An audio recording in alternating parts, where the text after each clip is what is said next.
Hello, my educator family. Welcome, one and all. This is the joyful, jolly month of June, and I am so excited to bring to you the content that we'll be doing for the month of June. Yes, we will be focusing on special needs in the Jamaican context.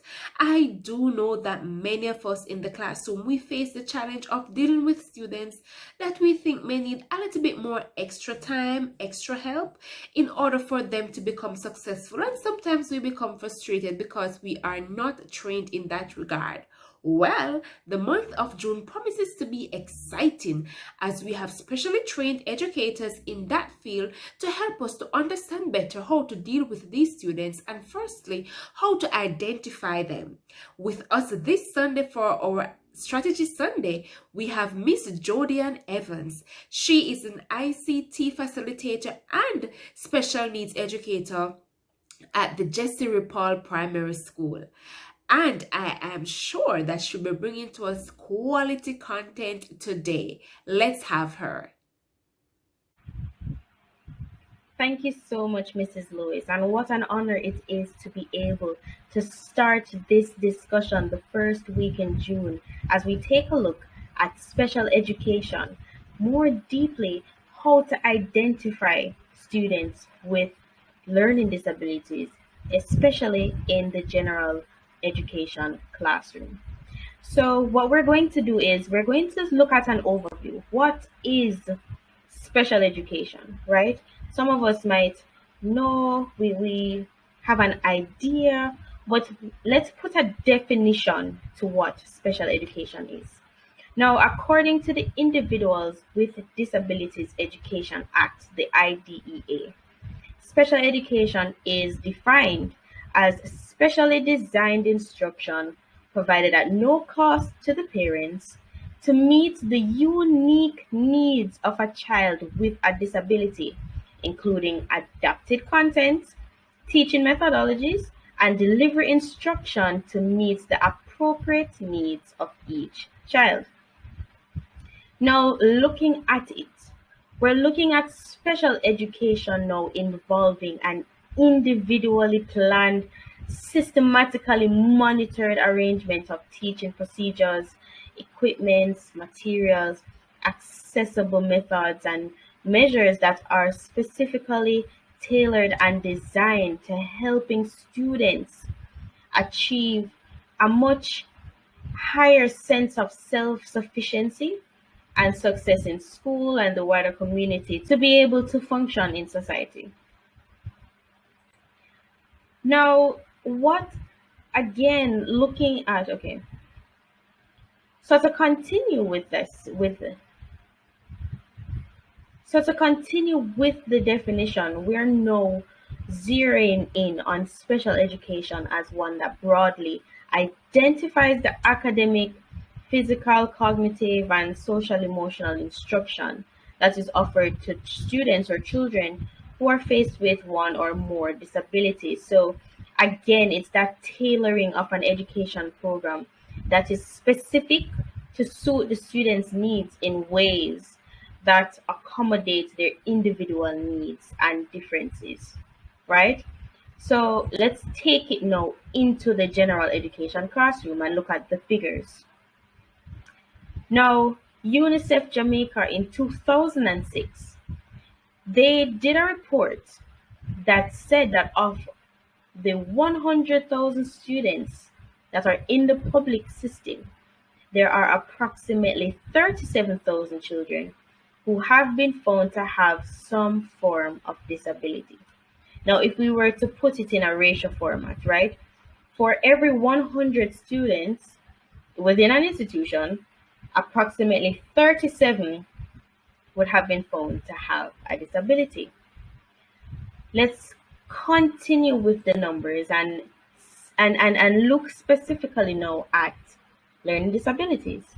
Now, learning disabilities makes up the largest single category of special education, and 50% of all the students who receive special education have learning disabilities.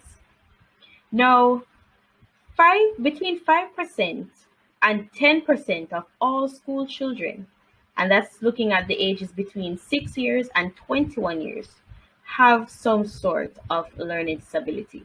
Again, that's between 5 to 10% of all school age children.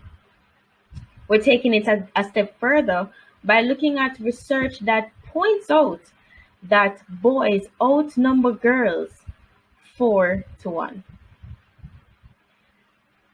Now, as we think about that and we ponder on the numbers, let's evaluate now what a learning disability is. Now, a learning disability in a nutshell is a cognitive disability. It's a disorder of thinking and reasoning, to put it simply. But problems, the issues that students with learning disabilities experience are most obvious in the classroom. The characteristics that we will go through as this presentation continues are those characteristics that are most prevalent in the classroom, right? So looking at a learning disability as an umbrella term, right? It generally describes a group of disorders that affect the way an individual's brain perceives and uses language. And what happens is it's mostly manifested in problems with reading, writing, spelling, listening, speaking, and mathematical abilities. Now, speaking of research, and going a little bit deeply into it now, we're looking at specific learning disabilities that are those disorders that look at the more basic psychological processes, which involves the understanding or the use of language, whether spoken or written, that again manifests itself in this imperfect ability to listen, to think, to speak, to do mathematical calculations. It's where these individuals with learning disabilities now learn differently because of the way their brain receives information, processes it, remembers it, and uses it. So, in other words, individuals with learning disabilities, their brains have the process. They have issues with the input and the processing and the output, which is the retrieval of information. And looking into our classrooms, this is where we're actually going to start to place some emphasis on being able to identify these characteristics and these traits. Now, learning disabilities are traditionally diagnosed through ranges of standardized assessment tools, right? One of which actually includes noticing a significant discrepancy in IQ tests, right?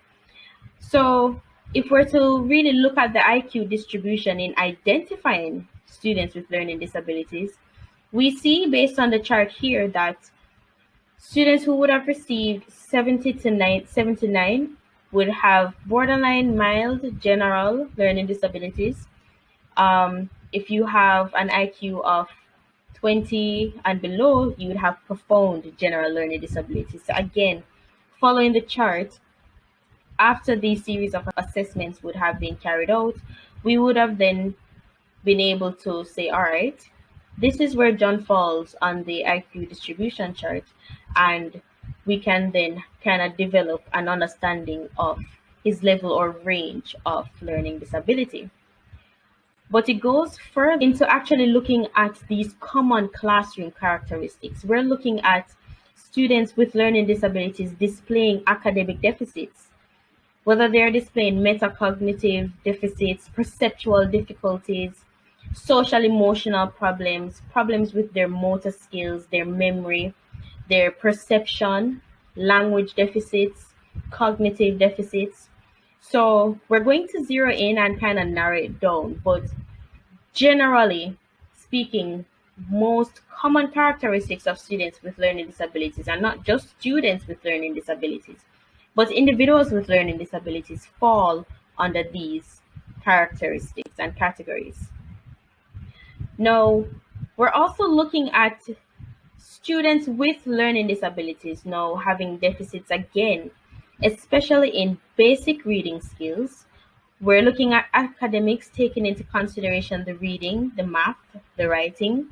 We're looking at reading fluency, oral expression, written expression, reading comprehension, math calculations, math reasoning, and listening. We're looking at the cognitive and metacognitive, their hyperactivity, their attention, and how all of these play out in the classroom. Now, before we get any further, it's important that we place a disclaimer because as we go deeply into the characteristics, it's important to note that neither you nor I, if we're not trained psychologists, whether clinical, educational, occupational therapists, speech and language therapists, we are not trained to diagnose a child with a disability. Now, as we go on, as teachers, as stalwarts in our classroom, what we are being equipped to do is be able to identify, whether early detection, identify these traits, and then set up our students for referral. That way, once formally diagnosed and assessed, we can know how to proceed, right? So in the general education classroom, we're looking at the most prevalent learning disabilities. We're looking at dyslexia, which is problems with reading, dyscalculia, problems with mathematics, and dysgraphia, problems with writing. Now, outside of these, we also have dyspraxia, which is problems with gross and fine motor skills, and dysorthographia, which is problems with spelling. So we're going to start off with dyslexia. So what is dyslexia? Commonly known as a language disorder, it's characterized by problems in understanding, recognizing, and reading written words. Now, dyslexia is of a neurological origin, right? Now, we see that the condition, the dyslexia, it actually stems from differences in parts of the brain that process language. Now, in order to read, right, we must be able to mentally juggle several skills simultaneously. Reading takes into consideration a rich intact network of nerve cells that connects the brain centers of vision, language, and memory, and thus being able to understand what we read and reading with clear understanding and processing information and all of that. Now, if we look at that and tie it with the acts that are involved in reading, such as being able to focus attention on the printed marks, the printed words, just by simply controlling our eye movement from the page from left to right, recognizing sounds that are associated with letters, understanding words and grammar, storing all these ideas in memory and building ideas and images, being able to compare new ideas, new concepts to previous knowledge.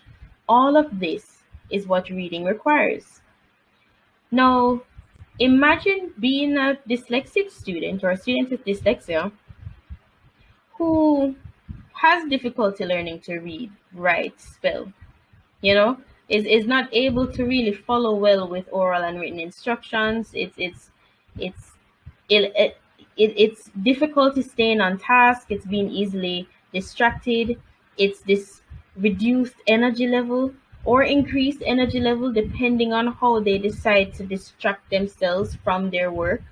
If we have students who we realize have high level of frustration when it comes on to reading especially, or just being able to have delayed spoken language or confusions about direction in space and time, whether right, left, up, down, north, south, yesterday and tomorrow, we can easily identify these as the most common characteristics of dyslexia.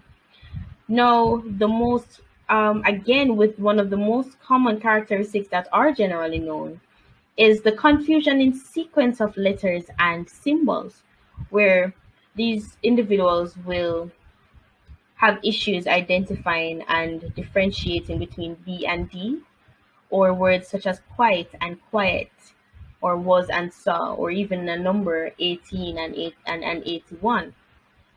Now, an issue with even characterizing or generalizing individuals with dyslexia is the fact that no one dyslexic will have all of these difficulties, but oftentimes a number of them, right? So being able to characterize it is oftentimes difficult because of the differences in how one or two persons can experience dyslexia and have completely different indicators. So oftentimes in our classroom, we just have to keep abreast with our data and recording these certain characteristics that we might have caught up with that we want to definitely ensure that when we are referring these students, it is with an open mind and clear, you know, readings that can prove otherwise.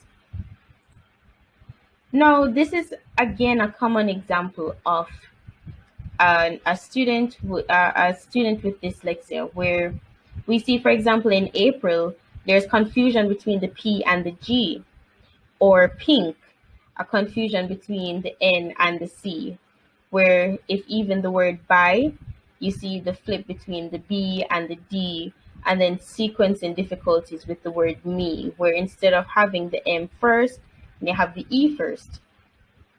We take it a step further and actually look at a paragraph written where again the letters B and D are being um, are not easily differentiated, where you have no spacing in some words, you have spacing in other words. You know, for Ruby, you have D where you should have B. You know, you have B end instead of B end. So oftentimes as educators, when we're coming to marking our students' work and we identify these difficulties, this is now where we save, especially for reference sake, these examples that actually help to solidify our observations and what we now believe our students might be experiencing. So now we're going to take it now to dyscalculia. Dyscalculia is the problems in mathematics. And generally speaking, we identify in our classroom that there is something with math and our students. And we might be guilty of generalizing these issues with some of our students in our classrooms. No, so because we go into our classrooms with the preconceived notions that, man, yes, okay, I know our student, everybody don't, everybody hates math. So of course, if my student is acting this way, it's just because of a math issue. Don't worry. If I stay harder or work harder, she will definitely understand it. But there are individuals who have inabilities with processing and difficulties understanding mathematical concepts and numbers. So it's being able to push that preconceived notion aside and actually to be able to observe with the educator's eye what difficulties, or how to separate just a mental block from math and an actual difficulty in mathematical concepts and understanding thereof. So a child with dyscalculia may have the difficulties with the simplest numerical tasks, such as either selecting the larger of two numbers or counting the number of objects, have issues with place value, number value, and how to really understand with confidence why, even if they would have chosen the right thing, not being able to truly explain the logical reason behind their answer. Now, it's characterized again by the difficulty in understanding not only numbers, but mathematical concepts. And the student who has a difficulty with arithmetic calculation and mathematical reasoning, you realize also has trouble understanding using math symbols, not being able to differentiate between the plus sign or the subtraction sign or the division sign. Learning facts and procedures in math are also difficult, as well as having a grave difficulty in spatial information and being able to sequence information and processing numerical data. So let's put it into clear example. Whenever we are, for example, subtracting, we know that we subtract the smaller number for the larger number. So even in terms of processing and being able to understand the concept of larger at the top, smaller at the bottom, it's gravely difficult for students with dyscalculia. Now, common characteristics involve, again, understanding time, confusing right and left, which is direction, difficulty reading analog clocks and keeping scores. They are not able to count backwards. They may also transpose numbers, which means confusing 12 to 21 or 43 to 34. They perform calculations really slowly and are not able to do mental math. They are not able to make connections or find similarities or be able to say, all right, each other number, if I add one to each number, it's another number, etc. They Which transcends in their poor sense of numbers and estimation, as well as again their difficulty in understanding place value. Now with dyscalculia, it shows up in different age groups in different ways. So, for example, for us, a young student, we'll see that it shows up as them having difficulties, you know, learning to count or struggling with recognizing patterns. Again, smallest to largest or tallest to shortest. In our primary schoolers now, we'll realize that these students, they still have to use fingers to count. They are not able to keep scores in sports games. They have difficulties with recognizing that 3 plus 5 is the same as 5 plus 3, or even solving, for example, subtracting 26 from 26 without using a calculator, and again bringing it back to mental math. Now, for high schoolers, this will now show up in their frustration in not being able to understand graphs or charts or data, or being able to use multi-step calculator procedures, as well as having troubles with applying math concepts to money, right? And then in adults, we see that again, the difficulty in counting backwards is still prevalent. They're not necessarily able to perform mental math because you will realize that it's developing. Remembering basic numeric facts or counting backwards is still an issue, and the high levels of mathematics anxiety is there, right?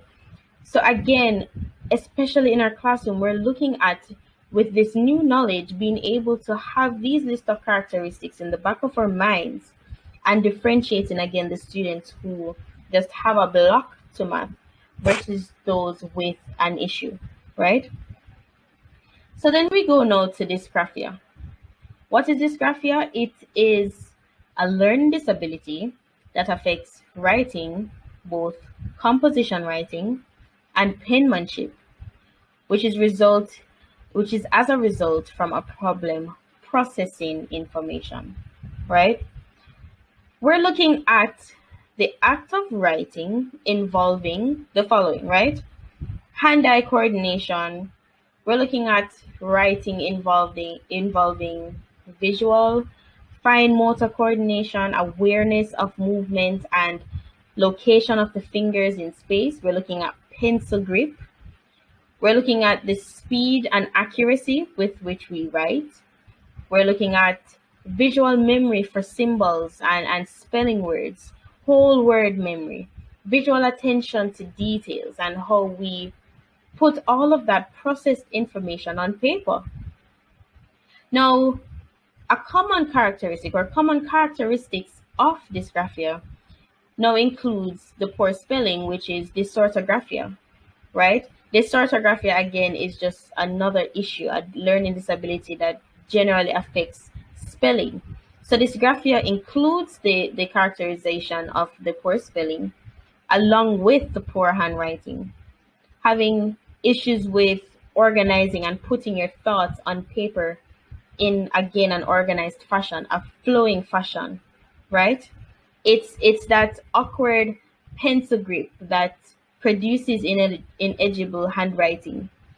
It's that unwillingness to engage in writing activities. It's that low motivation. It's that anxiety to do so. It's being tired quickly while writing. It's the students who, get up and sharpen their pencils every second because they don't want to write. It's the students who can't find their pencils. It's the students who would much rather disrupt the class and be sent outside than to conduct themselves and to, actually do the writing activities. It's the students who aren't able to construct a complete sentence without either omitting words or unfinishing sentences, because again of this affecting their not only composition but penmanship, right? It's the students who take their time and call out the words that they're writing just to kind of keep themselves concentrated or focused on what they want to write and have it translated on paper. And another characteristic, again, is just that gap between the writing ideas and understanding how to express it, not only through speech, but on paper. Now, this again is an example of what it looks like, because oftentimes what we realize is an underlying factor with dysgraphia is the weakness with sensory motor processing, right? As well as the front to back processing in the brain. So we're not able to connect. There's some disconnect that will in turn again result in the writing challenges. Now, generally speaking, with the strategies that we can do and use, we're looking at how they differ depending on the different types of learning disabilities, but bringing it back generally, if we identify the students who have these challenges, multisensory approaches, and the different modalities, we're looking at differentiated instruction, help ensure that each student is now able to understand and process information in the way that they can and in a correct manner.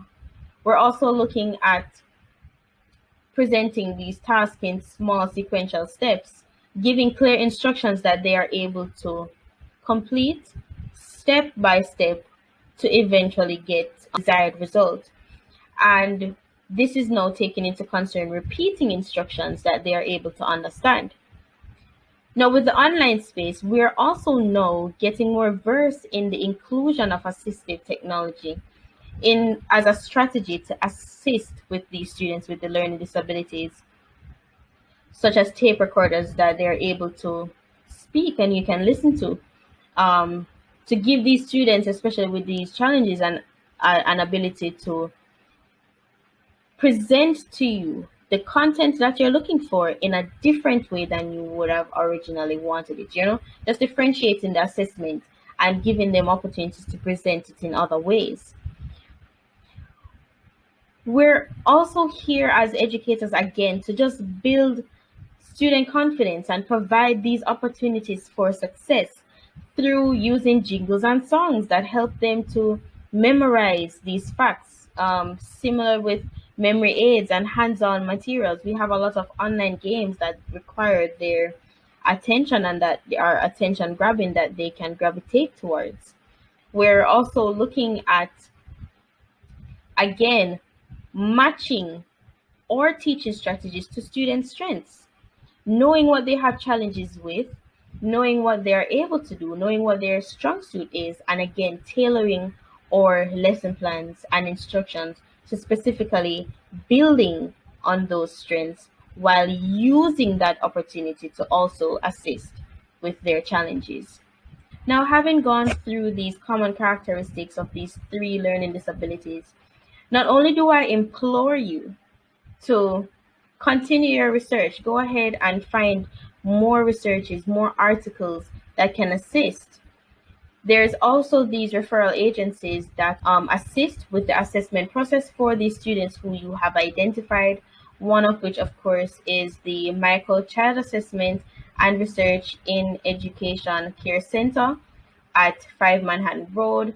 And there is also the Jamaica Association for Children with Learning Disabilities that you are able to get information from and refer your students for assessments. Now, I do hope and trust that you learned something today. I am looking forward to the rest of the presentations that we have coming up. And again, I want to thank you for your time and thank you for being here with us this evening. Educators, we had such a mouthful. Will you agree? Yes. Miss Evans brought to us quality information, the facts that will help us as educators when we go into our classroom to be better able to identify these students and what we should do when we meet upon students like these in our classroom. Educators, as we plan our week ahead and as we go back into the classroom and as we even look forward to closing off the school year and to face another new school year, I trust and I hope that this information that has been given to you, you will utilize it to the best of your ability to help our nation's children. Remember, whatever we do it to empower you and to empower others. If this video was beneficial to you, do you know a teacher who struggles currently with special needs students or a parent who may have a special need child? Why not go ahead and share this video with them? I also encourage you to subscribe, like these videos, and encourage your other colleagues or parents that you may know that they also can get this quality information. We promise you an excellent lineup for the month of June, and so next week we will have another special educator that will give us more information that we need to arm ourselves as we tackle the Jamaican education system and looking at special needs students. Thank you so much and always for tuning in.